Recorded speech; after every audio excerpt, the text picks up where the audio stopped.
আসসালামু আলাইকুম। ইয়াসমিন কিচেনের আজকের রেসিপি মজাদার গোলাপজাম মিষ্টি। আজকে তৈরি করব দোকানের মতো স্বাদের নরম তুলতুলে রসালো গুঁড়ো দুধের গোলাপজাম মিষ্টি। যদি এই রেসিপি আপনাদের ভালো লাগে তাহলে অবশ্যই লাইক কমেন্ট শেয়ার করবেন আর সাবস্ক্রাইব করতে ভুলবেন না। চলেন শুরু করি প্রস্তুত প্রণালী। প্রথমে তৈরি করে নিব মিষ্টির জন্য শিরা। শিরা তৈরির জন্য ফ্যানে দিয়ে দিব 1.5 কাপ চিনি।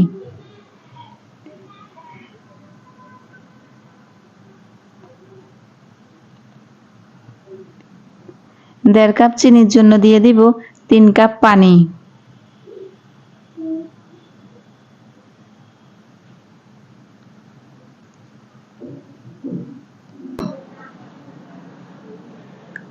পানি দেয়া হয়ে গেছে, এখন আমি শিরা তৈরির জন্য চুলায় বসিয়ে দিছি। নেড়ে চেড়ে চিনিগুলা গলিয়ে নিব। শুধু একটা বলক আসা পর্যন্ত শিরাগুলা জাল করব।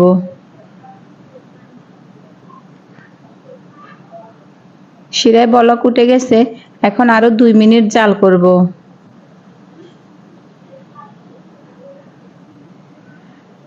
2 মিনিট জাল করে চুলাটাকে একেবারে লো করে দিয়ে ঢাকনা দিয়ে ঢেকে রাখবো। এখন মিষ্টির খামিরটা তৈরি করে নিব। দিয়ে দিব 1/2 কাপ গুঁড়া দুধ। দিয়ে দিব 3 টেবিল চামচ ময়দা। দিয়ে দিব 1 চা চামচ চিনি। দিয়ে দিব 1.5 চা চামচ বেকিং পাউডার।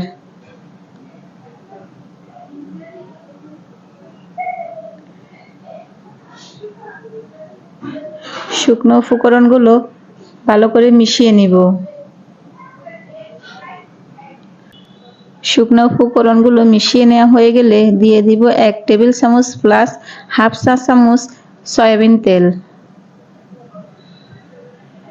সয়াবিন তেল দেওয়া শেষ হয়ে গেলে ভালো করে হাত দিয়ে মেখে নেব। এইভাবে হাত দিয়ে ডলে ডলে তেলের সাথে শুকনো উপকরণগুলো ভালোভাবে মিশিয়ে নিতে হবে। মাখানো যত ভালো হবে মিষ্টি ততটাই ভালো হবে। আমি একটা ডিম আগে থেকে ফেটে রাখছি। ডিমের মিশ্রণটি একটু একটু করে দিয়ে মিষ্টির খামিরটা তৈরি করব। একসাথে সবগুলো ডিমের মিশ্রণ দিব না, একটু একটু করে দিয়ে খামিরটা তৈরি করব। আমি এখানে ডিপ্লোমা ব্র্যান্ডের গুঁড়ো দুধ নিয়েছি।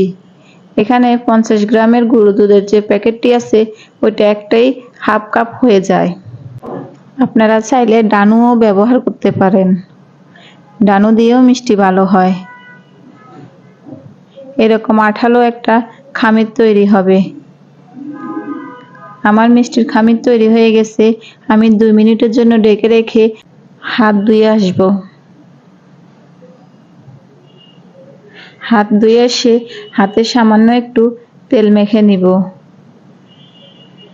এখন ছোট ছোট লেচি কেটে মিষ্টির শেপ দিয়ে তৈরি করব।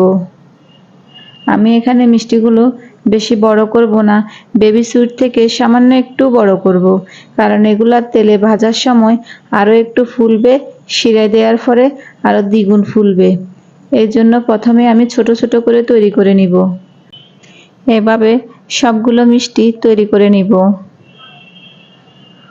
সবগুলো মিষ্টি তৈরি করে নেওয়া শেষ। আমি আগে থেকে চুলায় একটা কড়াই বসিয়ে দিচ্ছি। কড়াইয়ে তেল গরম করে নিচ্ছি। লো হিটে 5 মিনিট গরম করে নিচ্ছি। তেল বেশি গরম করা যাবে না, একেবারে লো হিটে মিষ্টিগুলা দিয়ে দিব। চুলার আঁচটা এ পর্যায়ে একেবারে লোতে রাখতে হবে। যখন মিষ্টিগুলা দেওয়ার পর ফুলে উপরে বেশি উঠবে তখন কড়াইটা ধরে এভাবে নেড়ে ছেড়ে দিতে হবে। যখন সবগুলা মিষ্টি একেবারে ফুলে উপরে উঠে যাবে, তেলের উপরে ভেসে উঠবে, তখন একটা হাতার সাহায্যে মিষ্টিগুলা উল্টে দিব। সবগুলা মিষ্টি উল্টে দিয়ে চুলার আঁচ আমরা এখন মিডিয়াম করে দিব।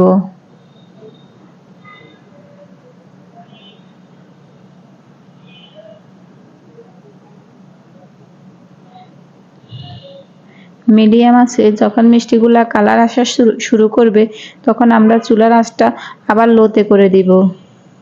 লোতে রেখে মিষ্টিগুলা আমরা গোল্ডেন কালার করে ভেজে নিব। হাতার সাহায্যে চারপাশ থেকে ঘুরিয়ে ঘুরিয়ে ভাজতে হবে, না হলে এক পাশে বেশি ভাজা হয়ে যাবে, তাহলে মিষ্টি দেখতে ভালো দেখাবে না। আমার মিষ্টিগুলার কালার হয়ে আসছে, আমি এখন তুলে শিরায় দিয়ে দিব। মিষ্টিগুলা শিরায় দেওয়ার আগ মুহূর্তে শিরা যে চুলায় বসিয়ে রেখেছি ওই চুলাটা লো থেকে মিডিয়ামে করে দিতে হবে। মিষ্টিগুলা দিয়ে সাথে সাথে ঢাকনা লাগিয়ে দিতে হবে এবং ঢাকনা আর খোলা যাবে না, ঢাকনা বন্ধ করে রেখে মিষ্টিগুলা রান্না করতে হবে। মিষ্টিগুলা শিরায় দেওয়ার 10 মিনিট পরে আমরা হালকা উল্টে পাল্টে দিব, তারপর সাথে সাথে ঢাকনাটা লাগিয়ে দিয়ে 20 থেকে 25 মিনিট রান্না করব।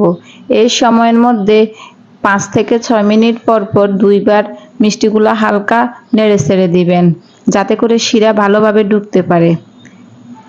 20 থেকে 25 মিনিট রান্না করলে আমাদের মিষ্টিগুলা পুরোপুরি জাল হয়ে যাবে। মিষ্টিগুলা জাল হওয়ার পর আমরা 2-3 ঘন্টা ঠান্ডা না হওয়া পর্যন্ত ঢাকনা খুলবো না। এখন আমি 3 ঘন্টা পরে আপনাদেরকে দেখাচ্ছি আমার মিষ্টিগুলা দেখতে কেমন হয়েছে। এই রেসিপি যদি আপনাদের ভালো লাগে তাহলে অবশ্যই বাসায় বানিয়ে দেখবেন আর কমেন্ট করে জানাবেন কেমন হয়েছে। একটা মিষ্টি কেটে দেখাচ্ছি ভিতরে কতটা নরম আর রসালো হয়েছে।